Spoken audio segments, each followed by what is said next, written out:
Oh, yeah. Hey, that's a great way to start a podcast.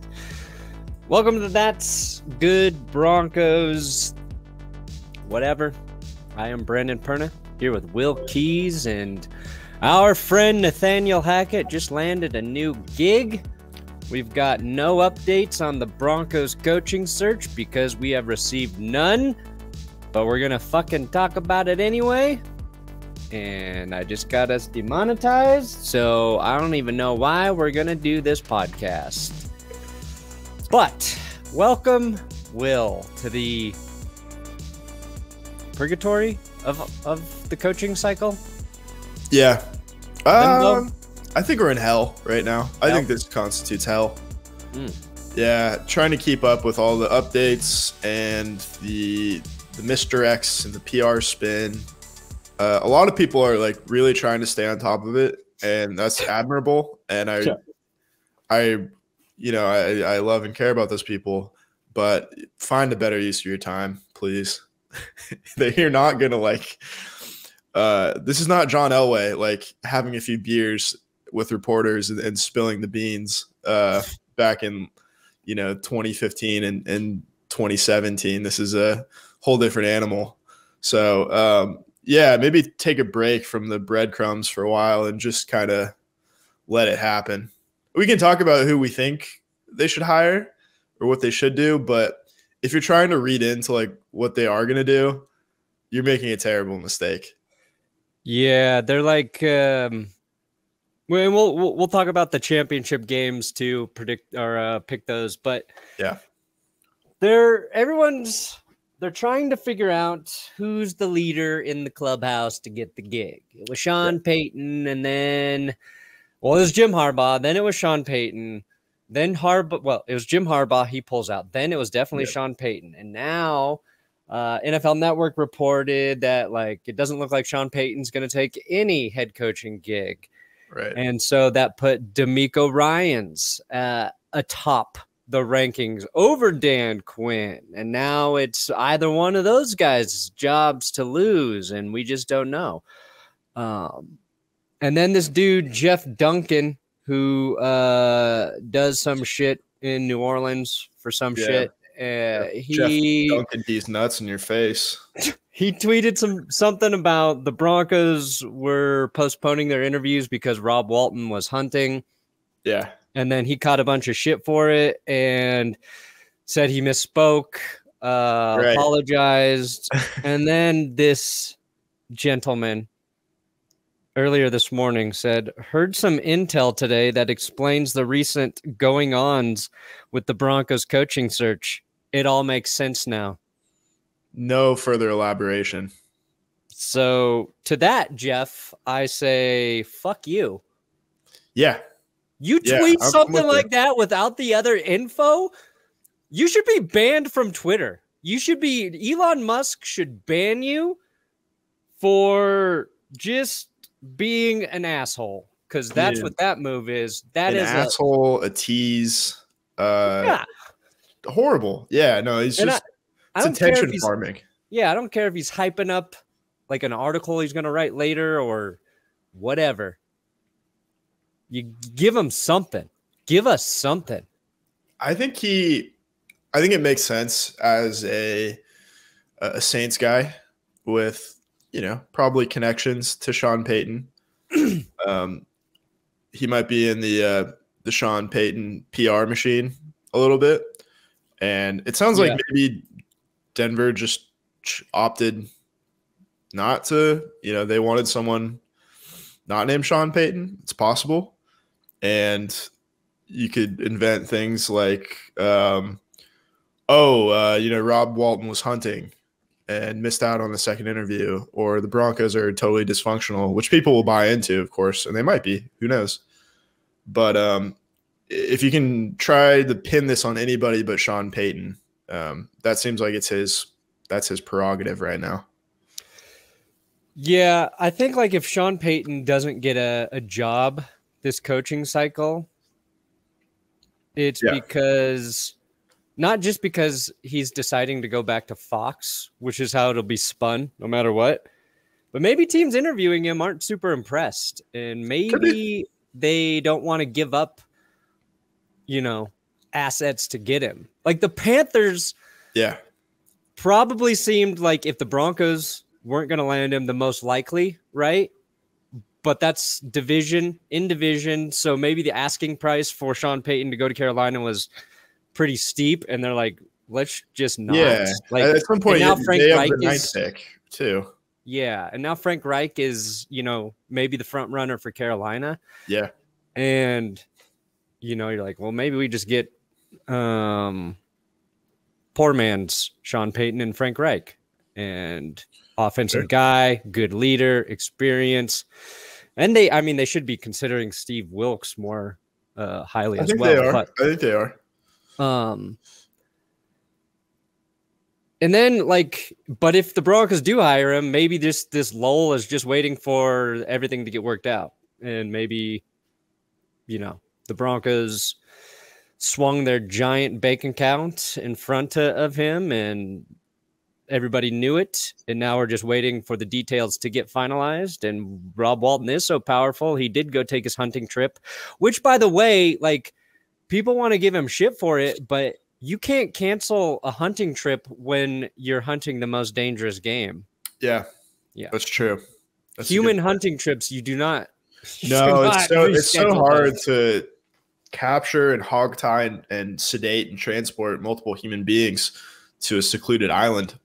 Yeah, you really coaching season or not.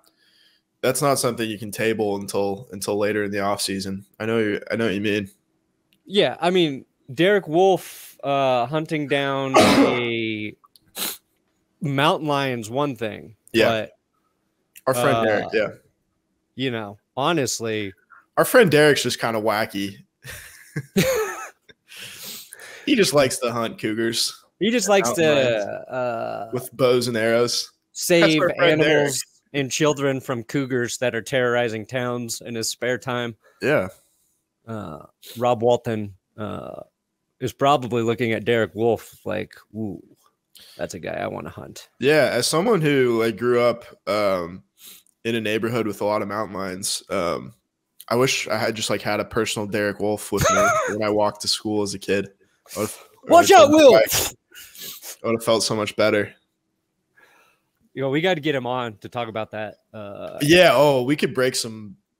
You know how we get aggregated into Sports Illustrated, Bleacher Report, and all those dumb places as we get Derek to talk about. I think we've missed our opportunity. He's already been on Tucker Carlson to talk about it. I have never heard of that guy. Who is he? He is a famous bow tie salesman. Oh, right, the bow tie guy.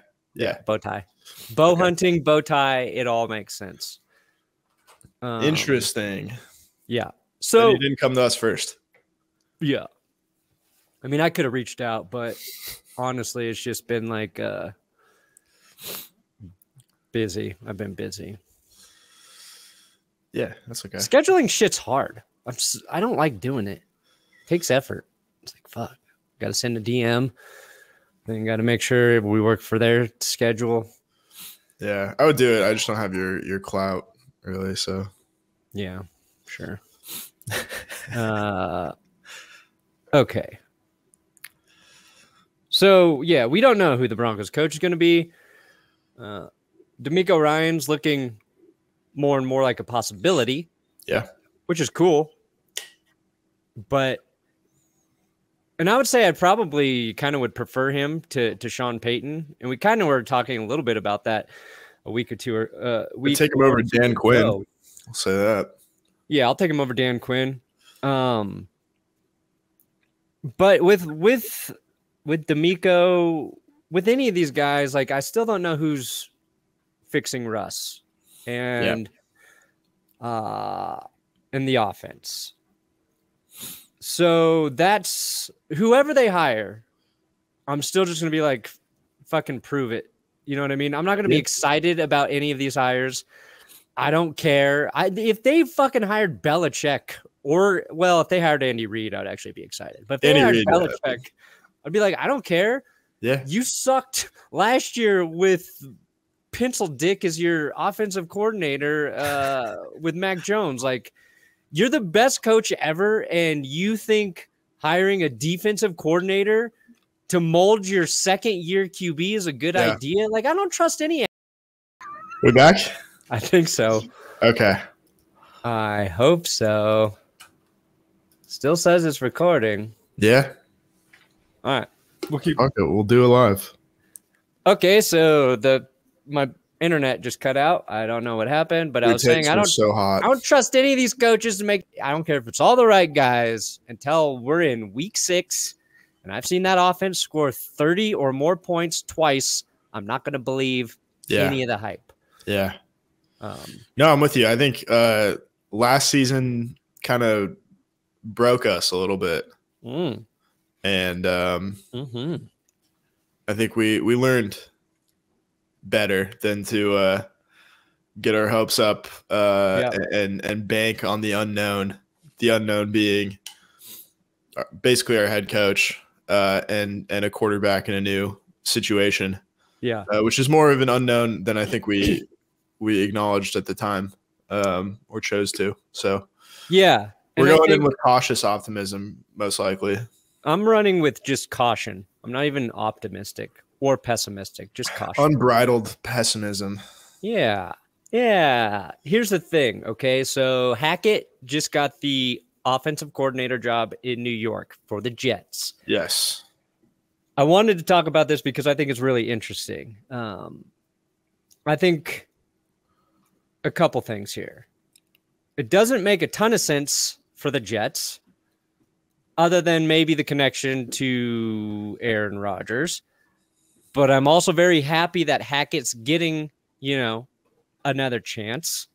Yeah. I think it kind of highlights that the biggest problem was Russell Wilson was not the right fit for Nathaniel Hackett's offense the way he wanted to run it, right? We know that now. And I wish they would have understood that sooner. But if the Jets are hiring Nathaniel Hackett to replace Mike LaFleur, right, 2 guys who run the same offense that they learned under Matt LaFleur or with Matt LaFleur, they cannot be thinking that Hackett's going to go in there and help Zach Wilson, unless it's just like we think this is the right system for Zach, but we believe Nathaniel Hackett is the better person to develop a young quarterback. Yes. Or they know they're going to get a good veteran. They just possibly Rodgers or one of the 30 available quarterbacks who could be changing teams this offseason. Yeah, Derek Carr, Jimmy Garoppolo. I'm missing names, but the second tier guy, Tom Brady, second tier guy, Tom Brady, fourth tier guy, based on the last time we saw him, Tom Brady. Yeah, I mean, I didn't want to see Hackett's career totally get blown up. No, by what happened at all, because he just clearly wasn't cut out for the job at the time, which we learned in the most painful fashion. But he's a good guy, and I still wouldn't if I was to build my, not even a Mount Rushmore, but just to name my least favorite Broncos head coach of all time, it's still not Hackett. It'd be McDaniels. No. I have no animosity towards Hackett. No, I feel bad for him. McDaniels was an asshole. If McDaniels had the same personality as Hackett and it just didn't work out, it would be fine. We'd be if McDaniels had the same personality as Hackett, he might still be. He'd be a better coach.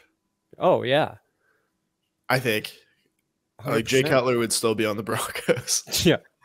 Well, here's the difference between Jay Cutler plays 30 years. The difference between McDaniels and Hackett, I think, because I think most football people would agree they both have great offensive football minds. Yeah.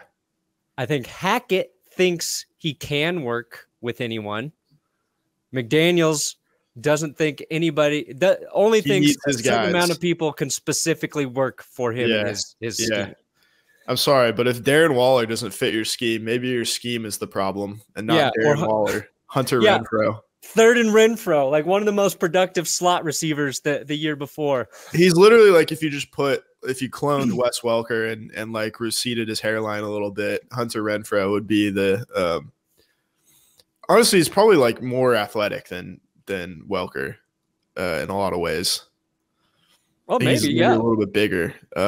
If you put Renfrow on like the 2011 Patriots, he's going off. Probably in the Hall of Fame already. Yeah, probably.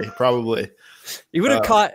He'd been the first player to catch 200 passes in a season. I think so. I don't think that's an exaggeration whatsoever. But yeah, you have to like.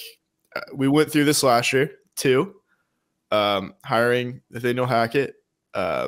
And the logical conclusion that you would come to is that Aaron Rodgers is following, and you just kind of wonder, like, okay, what do the Jets know? This feels like more of a Woody Johnson hire than a Robert Saleh hire, because I don't know if Saleh and Hackett have a ton of connections. No, they do. Do they? Yeah.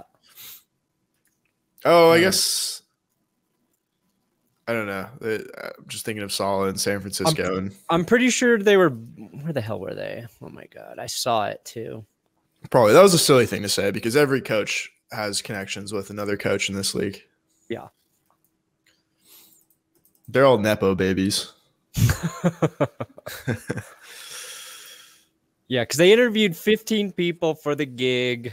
It's a wide net. Hackett worked with Saleh in Buffalo and Jacksonville. So, that makes sense. Plus, again, Saleh's got really close connections with LaFleur's. So right. Him and Matt LaFleur lived together in Michigan when they were coaching. So that's why like Mike LaFleur landed with Robert Saleh because they had strong connections. So I'm sure if Hackett's working with Matt LaFleur over there, like Saleh is pretty familiar with Nathaniel Hackett, you know, just based on his relationship with Matt LaFleur. But like they interviewed a ton of dudes. To me, I did a video yesterday and today about Rodgers going to the Jets. I'm still like, I don't like that. Still seems like a long shot to me. I feel like if Rodgers is going to come back, he's just going to come back to play with the Packers because last year's a good example of stuff taking a little while to click with new young receivers and all this other stuff. If he's got to go somewhere else and redo all that shit, and I don't think Rodgers is the type of guy where chemistry is like an instant sort of click with people. Yeah. But now this to me makes the chances of him going there, it feels a lot higher because I don't understand why you would fire Mike LaFleur and then hire Nathaniel Hackett if you think that's your biggest issue on offense. Yeah, I wish it wasn't. I mean, I guess that's schematically, right? But I guess maybe it's just personality. I don't think Mike was the right guy to develop a young quarterback. We haven't talked about this much, but having a really young offensive coordinator, they could be great and brilliant, and it could work to develop a young QB, or it could be just somebody who's too green and doesn't have that leadership to actually develop and mature a young quarterback. Like I think that's what happened with Mike and Zach, but maybe that's why you go with Hackett.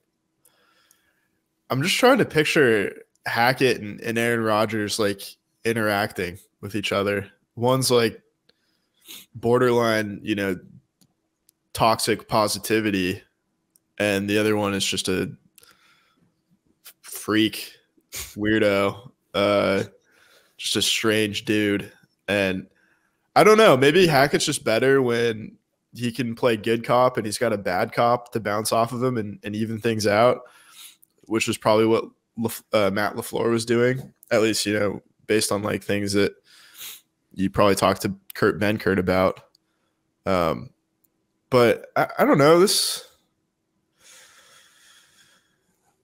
makes sense to me. I've heard, like, why would Rodgers go to New York? And, he wouldn't thrive in that media market or that environment. It's like, it's the NFL.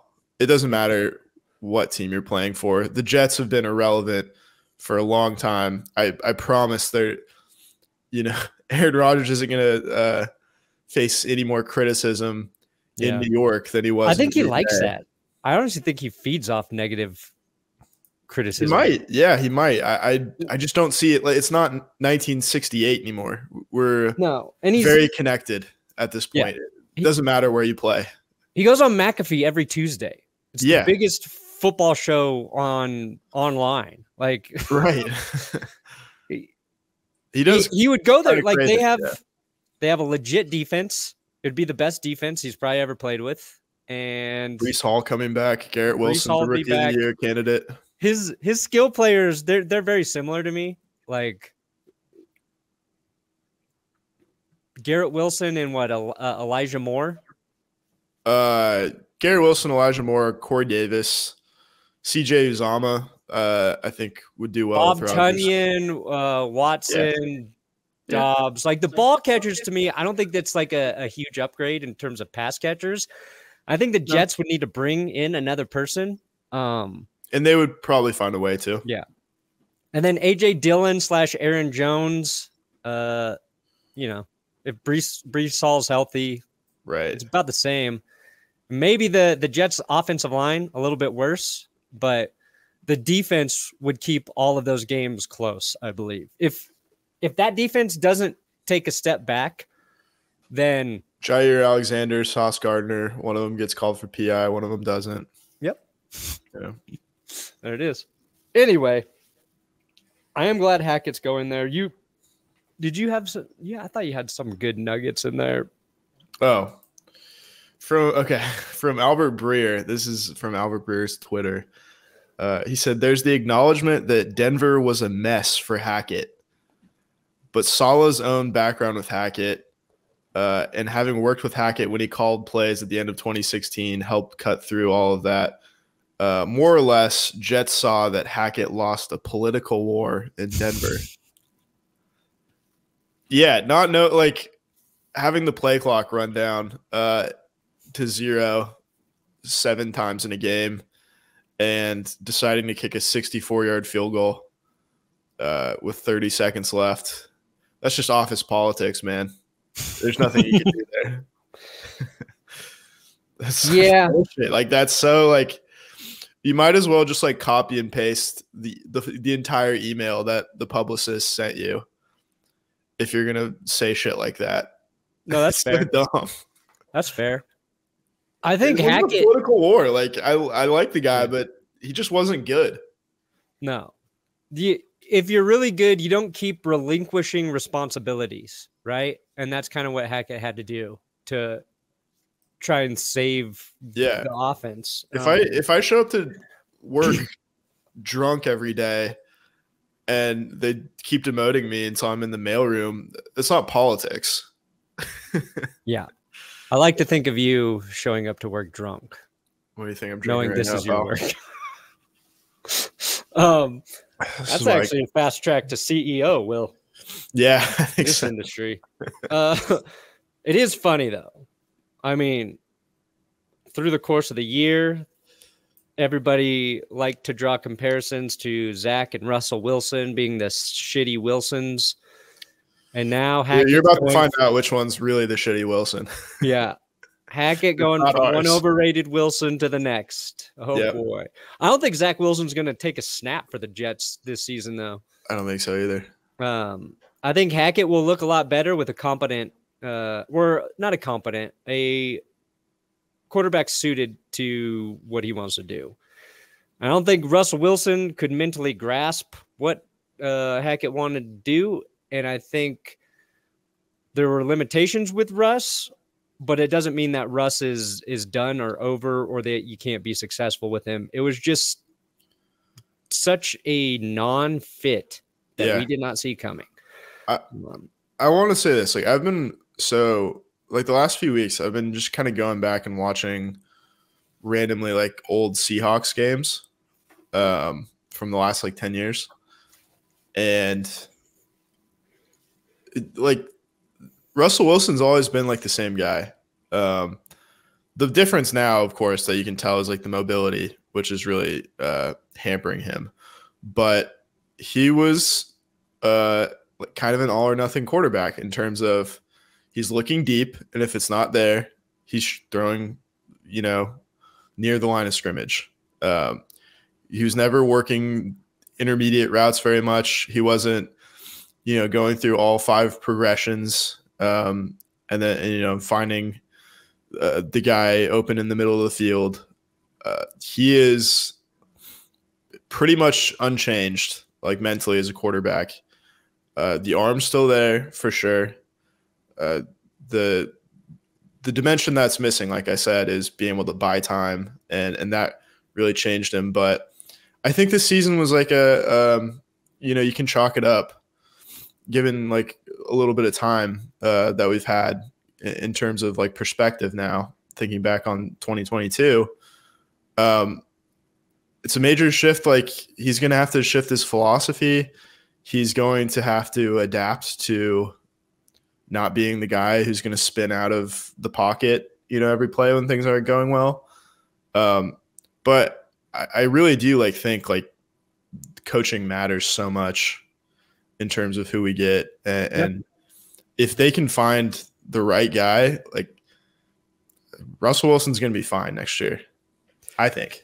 Yeah, he's always been streaky in that, not even not on a game-to-game basis, but just a quarter-to-quarter basis.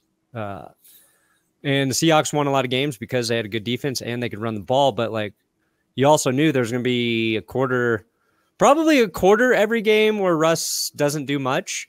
Yeah. But he never turned the ball over often or anything. Well, like you that. have to have the run game. Yeah.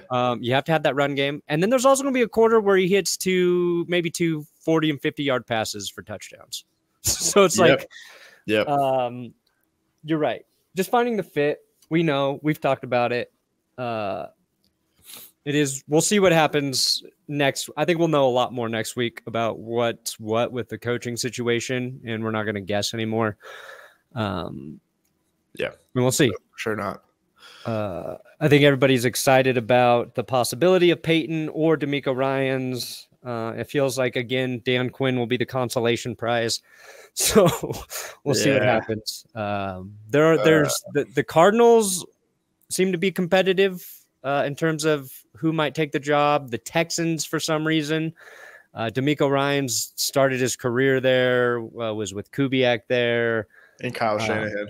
Yeah. So, they might be a sleeper for his services, but we'll see. We do have some games this weekend. 2 championship games, Will. Congratulations. You did pick the Bengals to beat the Bills. I think I was 4. Was I 4 for 4 last week? Yeah. I think you picked all 4 correctly. Yeah. And now we get Bengals, Chiefs, and Niners, Eagles. Which one do you want to talk about first? Oh, man. Should we talk about the Chiefs Bengals? And I know you have something in the background there. Do you want to plug that? Oh, we dropped how about that coffee blend by Cole DeRuse, known Chiefs YouTuber, now partnering with benchwarmerbrew.com. We got the losers blend, and now we got the winners blend, just Cole's blend. Really good bag of beans. And I thought, you know what? If I can't beat the Chiefs, why don't I make some fucking money off of them? Give them a great cup of coffee, make a very, very small profit. Probably virtually no profit, but it's okay. No, Cole's crushing it on YouTube. Also, he genuinely loves coffee, so I was excited to work with Cole. He looks like he enjoys coffee. Yeah. To get his own blend. But we dropped that today, literally this morning, benchwarmerbrew.com. Again, the cheapest way to get the coffee is to sign up through the subscription service. You can check out Cole's blend. We got the Loser's blend, the normal blends. We got 5 blends up there now. Pretty dang good. Thanks for reminding me. Hey, no problem. Bengals Chiefs. Interesting game because Patrick Mahomes suffered a high ankle sprain, and a mere 2 days later, it seems to be gone, vanished. Huh. Was he faking it? Was he faking it? There's 2 options. Did Pfizer do it? Faking it. Now we're really going to get demonetized. I think, in my opinion, faking it, or it rhymes with schmach. HGH? Human growth hormone. Whoa. Whoa, I think those are the only 2 options. Accusations here, Will. I don't think so. No, I think he's just I don't know. It couldn't have been like his. I'm sure it hurt in the moment and everything. I think he might have played it up maybe a little bit. I think they win that game with Chad Henne. Maybe more. Maybe by more. Henne looked great. He came in and was like, all right, a casual 99-yard touchdown drive. Yeah. That's all for me, folks. And then sat back down against his old team, too. Dude, not to mention. All you got to do is just throw it to Travis Kelce. Just throw it to the guy nobody knows how to fucking cover. Fucking easy. I don't know how you don't. Do you remember when Belichick would put 2 guys on Tony Gonzalez in the red zone? He'd like just play 2 guys in press coverage. Not like one off and one on, both on like in his face at the line of scrimmage. I don't know how you don't do that to Travis Kelce like almost every play. Dude, I bitched about it all week. It's like, let the Chiefs beat you with Juju Smith-Schuster or MVS or Noah Gray or even their running backs. I don't care, but just eliminate Kelce. Just right. Yeah.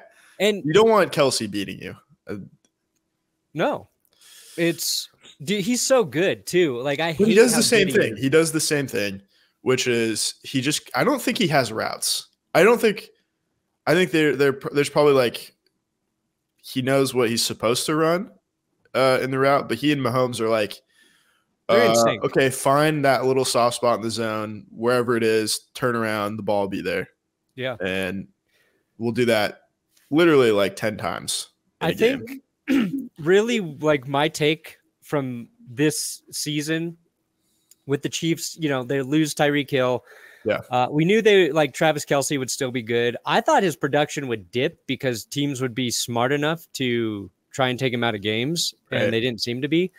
But to me, it's like if you're an elite quarterback and you also have an elite tight end, to me, that's like an incredibly hard thing to stop. It's like Brady had the most success with Gronk on the field. Yeah. And I think we see the same thing with Patrick Mahomes and Travis Kelce together. They have the chemistry. They just know how to get the ball to those guys. And both like Gronk and Kelce have this thing where they don't look very fast, but they seem impossible to tackle for whatever reason. They always break a tackle. Gronk was more physically imposing. I think Travis Kelce is a little bit smarter of a player, and that's kind of how they differ. But I think that connection is really important for really good quarterbacks. I think 2 things as well. 87 is just not like a super fast number. Also, I think they're both very, very smart players who have their like football IQ probably underestimated because they're not like Rhodes scholars off the field. So that probably leads to people like, they're kind of laying low, intellectually speaking. So yeah, I think that's a part of it. As long as Kelce's healthy, like this is going to be a game.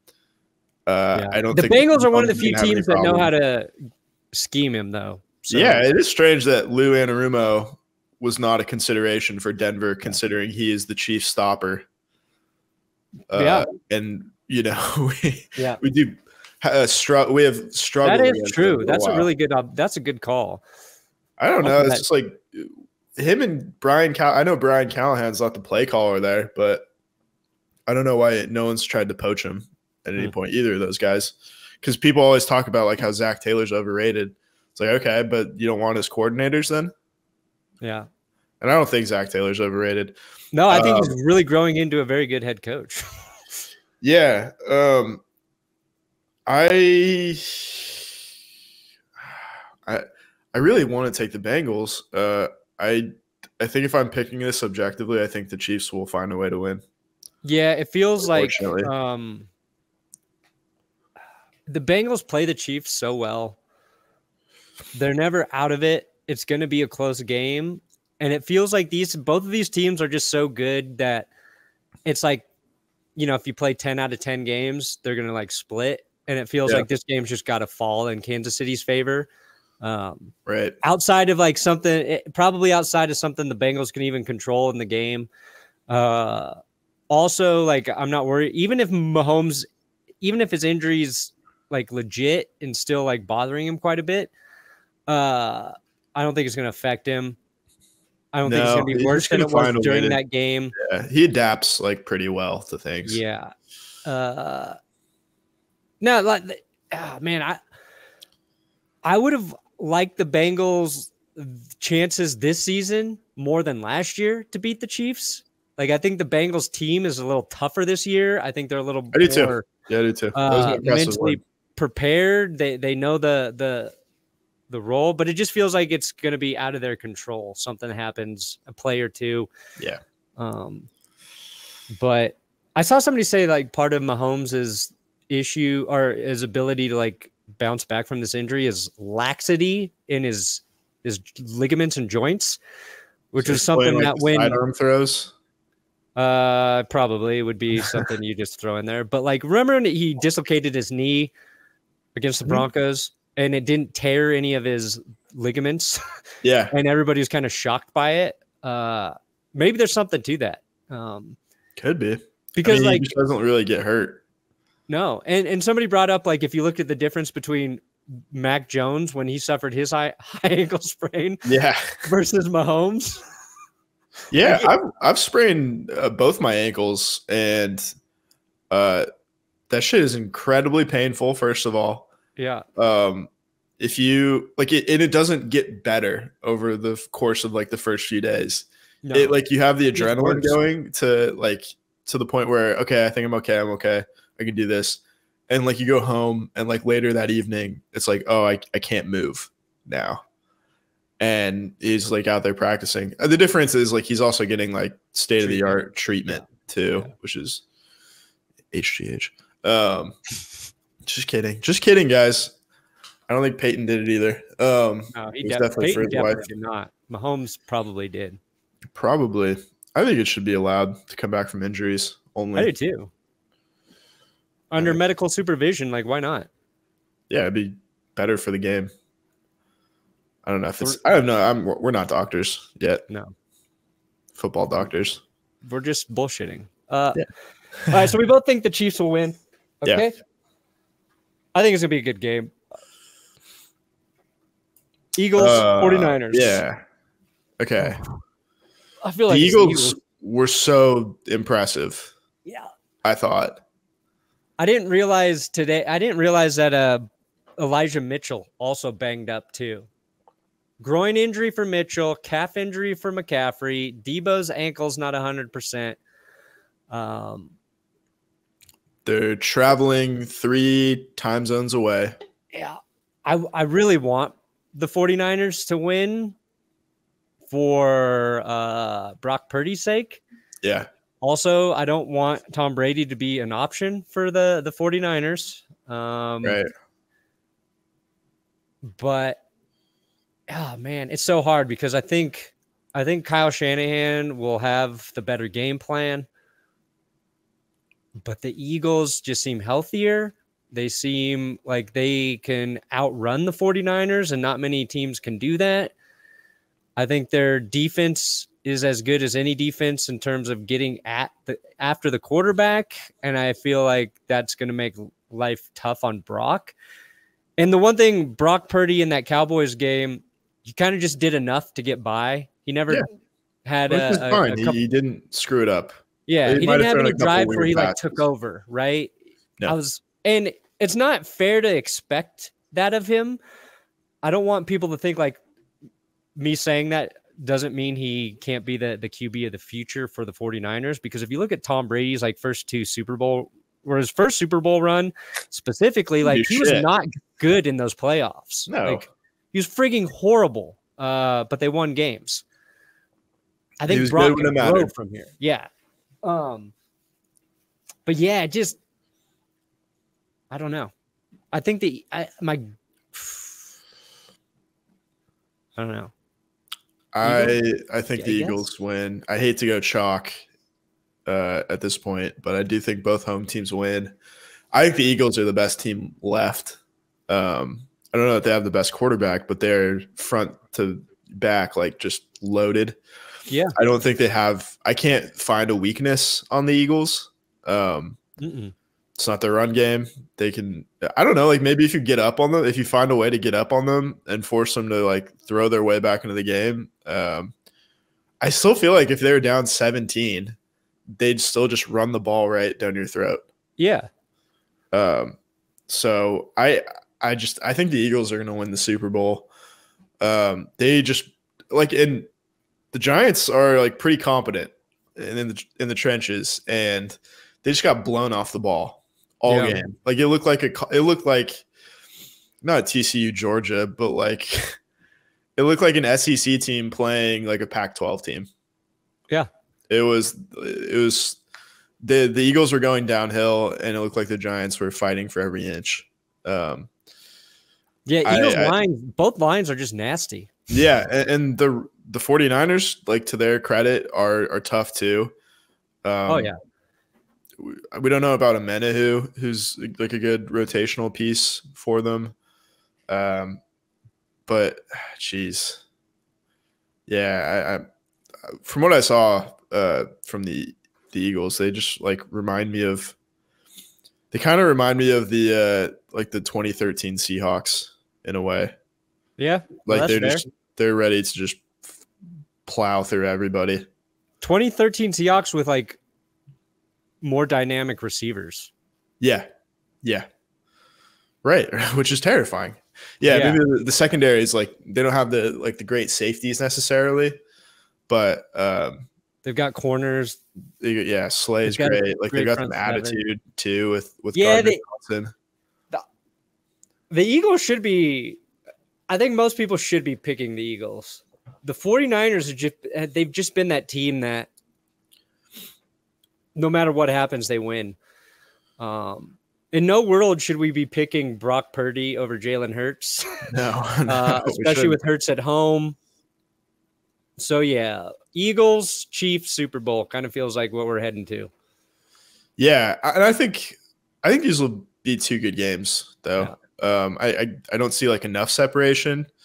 I think the 49ers will stick around just because I don't think Purdy is like a big mistake guy. I don't think he's going to throw a pick six. I don't think he's going to just like get strip sacked and like lead to a huge turnover. But yeah, if it turns into like I don't think it's going to turn into a shootout, but like, you know, if it ends up coming down to Purdy and Hurts, I see Hurts making a lot more plays because his receiver core is great, and Purdy's like he's just not like I don't know, he's not as dynamic. Clearly, no, not yet. And he's been good, but there are multiple instances too in these last two playoff games where it's been very apparent like how much his receivers have helped him.